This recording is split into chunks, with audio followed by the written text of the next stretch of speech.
Palmistry के मुताबिक अगर किसी इंसान के हाथ में उसकी मैरिज लाइन इस तरह से एंड में जाके 2 ब्रांचेस में डिवाइड हो जाए तो ये डिवोर्स की अलामत हाथ में समझी जाती है।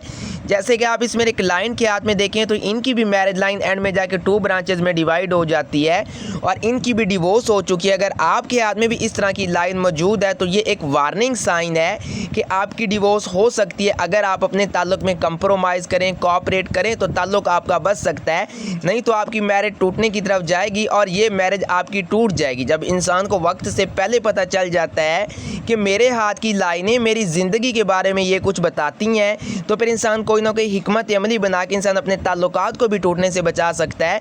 इंसान जल्दबाजी में किए फैसलों से भी बच जाता है। अब इस मैरिज लाइन के ऊपर देखें तो 4 औलाद की लाइनें भी क्लियर और वाज़ेह हैं। इनकी 4 ही औलादें हैं और फिर भी इनकी मैरिज टूट चुकी है। बेशक आपकी मैरिज लाइन के ऊपर जितनी औलाद की लाइनें क्यों ना बनी हो, अगर मैरिज लाइन इस तरह से एंड में जाके फोक का साइन बनाएगी तो ये मैरिज कन्फर्म आपकी टूट जाएगी।